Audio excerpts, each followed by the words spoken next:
Have a game like this where it's obvious you've got the hot hand, you've got it going early on, and the coach rides you. You get those about 20 minutes in the game. Yeah, it always feels good. Everyone on our team works extremely hard. I'm one of those guys, so whenever you get a chance to keep on playing, you always try and make the next right play. So my mindset was, it doesn't matter if he's going to take me out in 30 seconds or 30 minutes, I'm still going to try and give everything I have for the team, so that's pretty much what happened. It seemed like that second unit right off the bench in the first half seemed to provide a little more energy. Sapp got in there, got some big plays right off the bat. Yeah. Talk about that sort of second unit and your guys' role in keeping the momentum going early.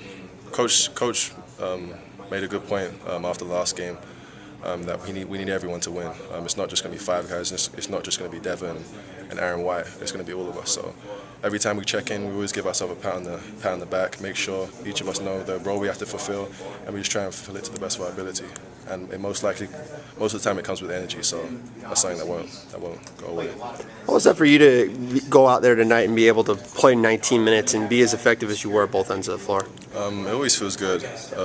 It's one thing cheering your teammates, but it's another thing being out there and making plays. I always try and give my best when I'm out there. The coaching staff try and simplify it for me. They give me 4 things to focus on: defense, rebounding, running the floor, and finishing around the rim.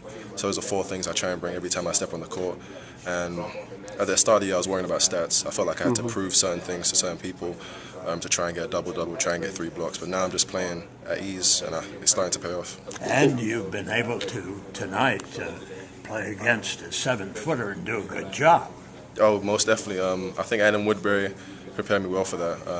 I wasn't used to playing against 7-footers. I've always been the biggest guy, but on the athletic forwards we have like Aaron White, Melson, and the big guy with Adam Woodbury and myself, and also Kyle Meyer, who doesn't get enough credit. They prepare me very well during practice, and we prepare each other. We always try and push each other to the hardest. There's a few elbows thrown, but as you can see in situations like this, it played off well. You talk about them benefiting you as far as like preparing for that. Just what was your approach going up against a guy like AJ Hammons? Because Coach McCaffrey's talking about how he's a guy that you don't want to necessarily get in what he called like a wrestling match with, where it was just a physical tussle the entire way. Yeah, the coaching staff made it very clear during the scout there. We can't defend him one-on-one. If we do defend him one-on-one, he's going to most likely get a decent shot off. So he just emphasized the team concept. We have to be over on the weak side. The guy on the ball has to pressure the ball, and obviously I have to do my job of breaking contact. So I think all 3 parts of that worked well in many situations today. A few times we didn't get the right rotation, or I let him ride me up the lane. So we're going to watch it in film tomorrow. Obviously we're going to continue to get better, but I think we did a pretty good job. Do you feel that that's something that could help you now going forward, going up against a team like Indiana, who also has a 7-foot guy in Cody Zeller? I'm sure you're probably going to play similar minutes here Saturdays. Most definitely. It's always a team concept. Even if it's a point, it doesn't matter if it's a 6-foot point guard or a 7-foot center. It's always a team concept. We have to have pressure on the ball. We have to have weak side help. And we have to try and guard him as best we can. So it's going to be a team. It's going to be another team task on Saturday, and hopefully we can come out with a win.